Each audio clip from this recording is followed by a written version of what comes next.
Wow, there's a lot to talk about today as we seek to live out the Christian entrepreneur experience. First of all, my goodness, what has happened to Boeing? That's something that we all learn about life and business from. And then a little bit about that college-age scandal. Oh my goodness, that is very, very vital, particularly for those of us who are entrepreneurs.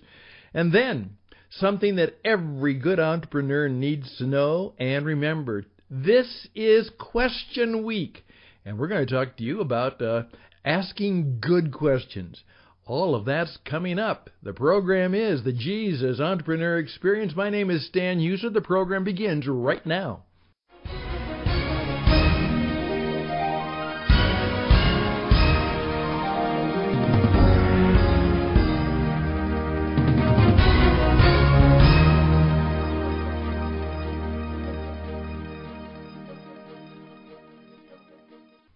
And indeed, nothing that could actually bring together kind of a perfect storm of situations and business situations and life situations and just the way the world is to show us, particularly as Christian entrepreneurs, why we need to have a strong spiritual force as a part of who we are and what we do and what we have to face every day.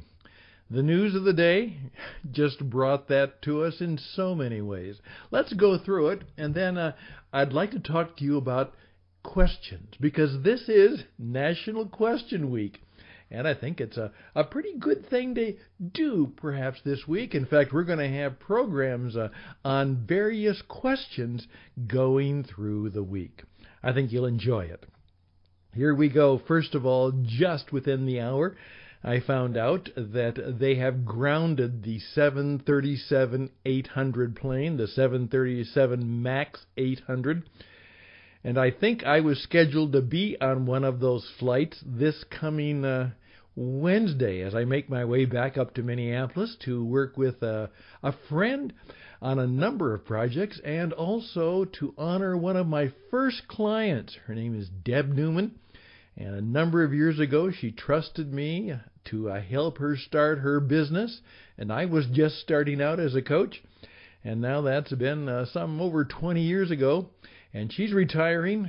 That little business has grown significantly, powerfully. And she says that I had a lot to do with that, so I'm grateful for that. But the business has now been succeeded, and she's retiring. And is well set for her new adventure in life. And she called me up and said, we're having a big gala for 25 years of business and clients and customers. And I certainly want not only my clients and customers and colleagues, I want my coach to be there. So I'm looking forward to being with Deb Newman.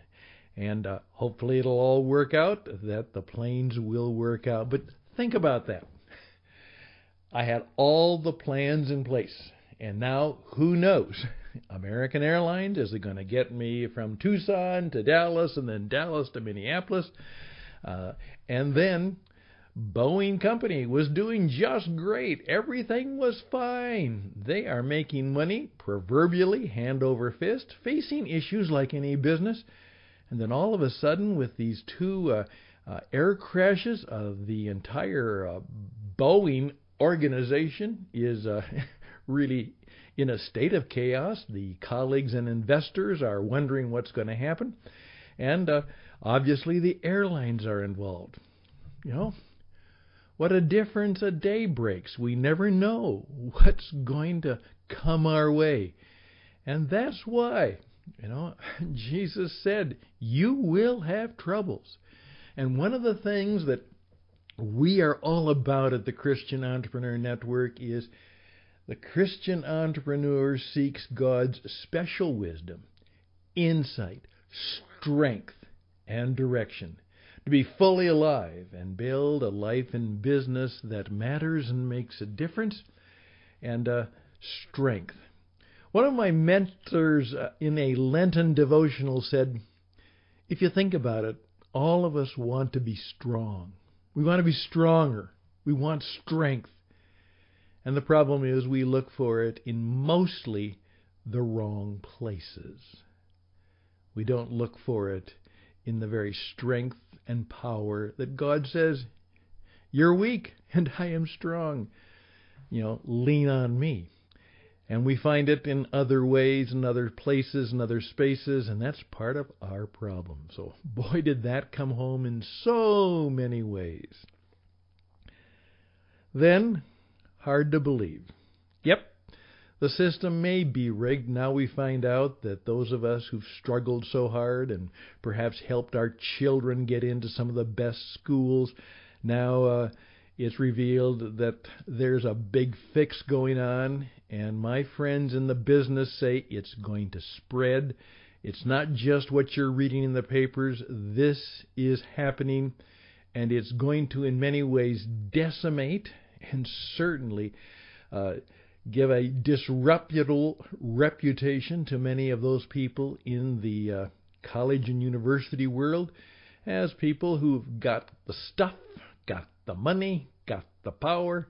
They are using that for ill-gotten means in order to get special favors for them and their children. And those of us who are trying to play it straight, play it right, do the right thing, we just sit there and shake our heads. And more, we're discovering that prosperity doesn't necessarily lead to ethical behavior. Our government, our corporations, our colleges and universities, some of our major institutions are just ripe. Whether they want to or not, they need spiritual renewal. And that's what we're about at the Christian Entrepreneur Network. When I founded this, I said the entrepreneurial sector, the small business startup sector, that is where people need to be. Christians need to be in that sector of the world to hopefully repair it, renew it, preserve it, and hopefully find a way of having God's special wisdom, insight, strength, direction inside of people so that they can make God's mark in the marketplace, particularly in the entrepreneurial marketplace. So there's that part of the deal. And we will see, first of all, that problem with the plane, and now we realize that the educational system, it may not only be biased, it may not only be wrongly corrected in terms of how it believes and thinks, but now it certainly may join the ranks of the corrupt. And what is to be done? Well, as a Christian entrepreneur, we've got to look at that and be a part of building a business and a life that's fully alive and matters and makes a difference. So hopefully we can be the proverbial God's salt and light in the politics, in the corporate structure, and certainly in the places where we are sending our children for a so-called education. What are the answers, and maybe what are the questions we need to formulate first to get it right? I'm Stan Houston. This is the Christian Entrepreneur Network. This is the Jesus Entrepreneur Experience. We would appreciate your help. If this is helpful to you, we are a nonprofit organization, but obviously we have costs. We certainly do. And we don't do anything dishonest to get that resource. We need your help. So if you can donate to us, I would be grateful for your help, particularly as we go and grow. My trip up to Minnesota and Minneapolis is to help the organization do well, and then to help some businesses and organizations that are truly doing God's kingdom work to be a little bit better at who they are and what they do. TCENglobal.org/contribute now. TCENglobal.org/contribute now. We'd be grateful for your help. We could use your help a lot right now. And if you can do that, just click the box and it'll direct you to how you can make a donation to the Christian Entrepreneur Network. We're not feeding starving children, but we are. The business is going to grow in such a way that our core cause will be to do just that. But we're not doing that directly. And there are a lot of direct cause charities you should contribute to. But if you believe in us, if you believe in me, believe in Karen, and believe that the work of the Christian Entrepreneur Network is valuable and helpful, we'd appreciate your help, particularly as we have some major opportunities to make some significant differences in the marketplace. So thank you for doing just that. Now, it's question week.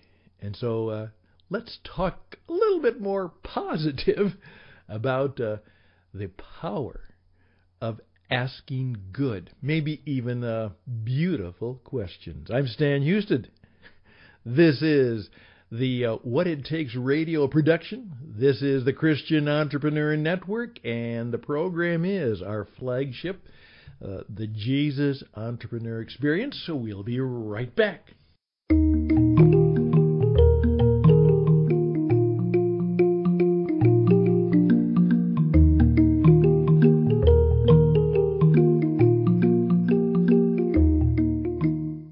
And we are back. By the way, a lot of things going on. First of all, let me just tell you a little bit about what you heard. Our organization is a worldwide nonprofit, which is called the Christian Entrepreneur Network. This little podcast or radio program is called the Jesus Entrepreneur Experience. By the way, we will be having other related and powerful radio programs just like this, and some of you will actually be presenting them because we will be teaching you how to join the worldwide revolution in radio broadcasting that is sweeping the world, and people just like you with your business, your ministry, your organization can have a worldwide web presence with Internet On-Demand Radio, POD, Personal On-Demand Broadcasting. And we have a subsidiary organization which is meant to help that happen. It's called What It Takes Radio, and we are right now putting together a teaching and coaching and counseling program to help you learn what took me 40 years to learn, how to be a broadcaster. We'll try and shorten the learning curve and make it easier for you. Now, one of the things that I learned about, sometimes you say, you don't do this all the time. No, I don't. I'm very human, and this program is very human. It means it reflects the idiosyncrasies. Sometimes I'm good, sometimes I'm not so good, sometimes I'm perhaps great, and sometimes my wife will look at me and said, "That didn't make any sense at all." That happens. I'm aware of it.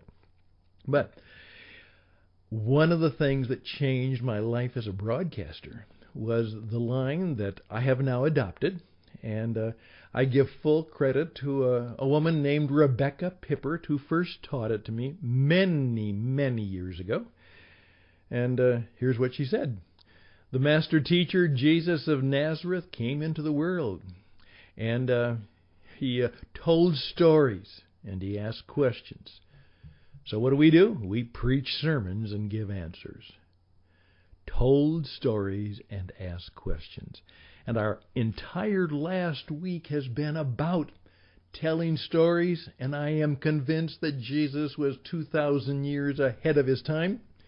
In fact, he was way ahead of his time. He said, if you want to affect behavior, if you want to teach people in such a way that they remember, you tell stories. Storytelling is not only good for business, it is the most effective way to build a relationship. It is the most effective way to get people into good actions.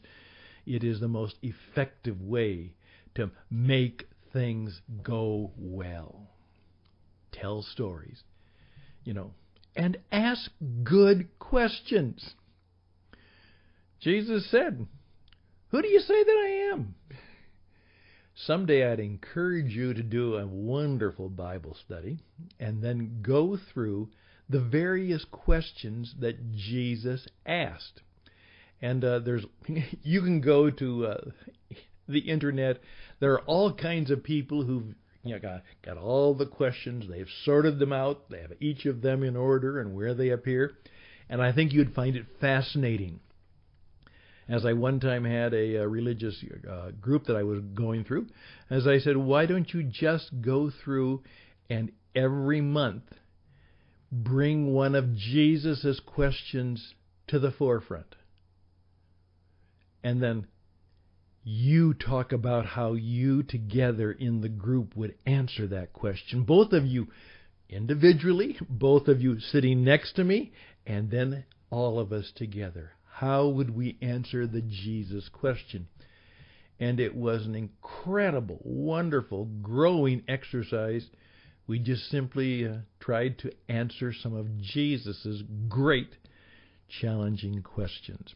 Well, this is Question Week because a gentleman named Warren Berger, who has come about by saying I've learned that one of the best ways to grow as a leader, as a communicator, as an influencer, is not, again, to preach sermons and give answers, but to ask good questions. And he wrote a book entitled A More Beautiful Question, and then the Book of Beautiful Questions. So I'm taking some of his stuff that was passed on to me from Bob Tiede, who also is involved in the question-asking business.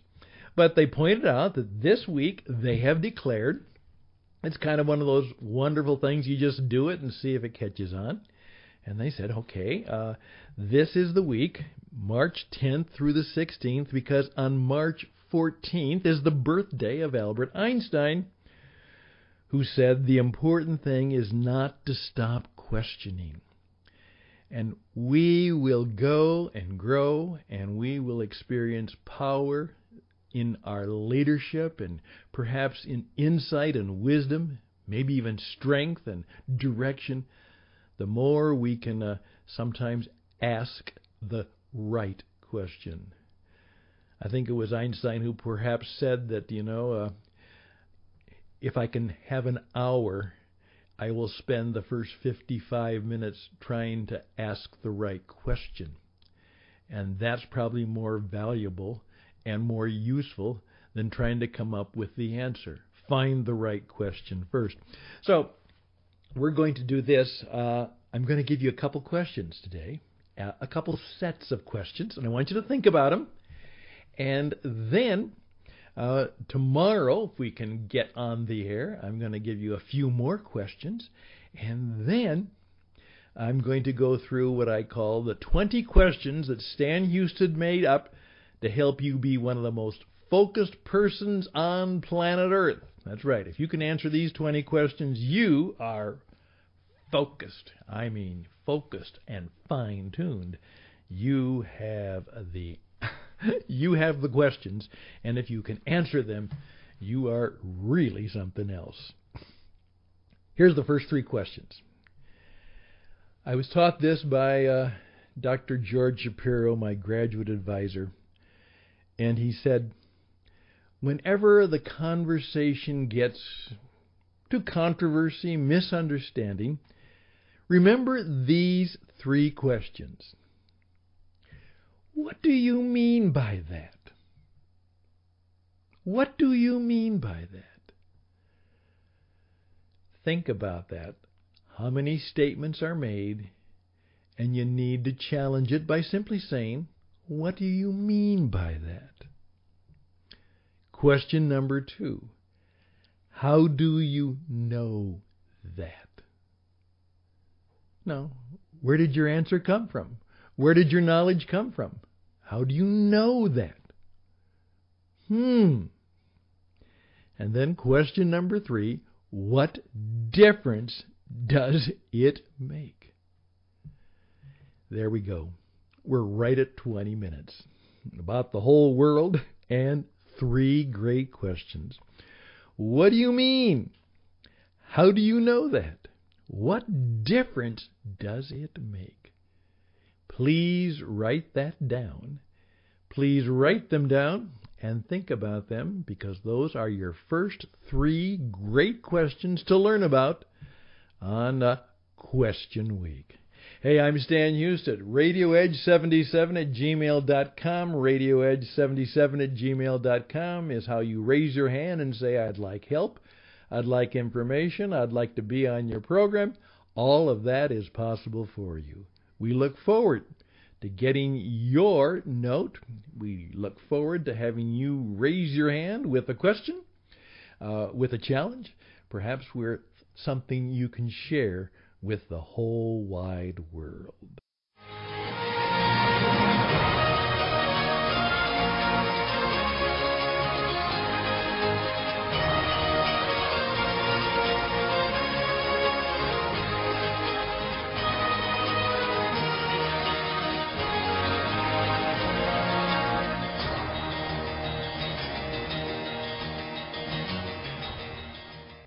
And we are done.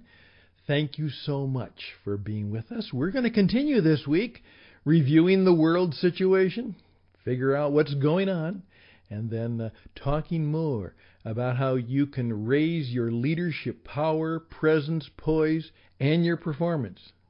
Leadership power, presence, poise, and performance. Got that? Your leadership power, presence, poise, and performance by asking good questions. Hey, all the best and blessings. What is clear to you now? And bye for now.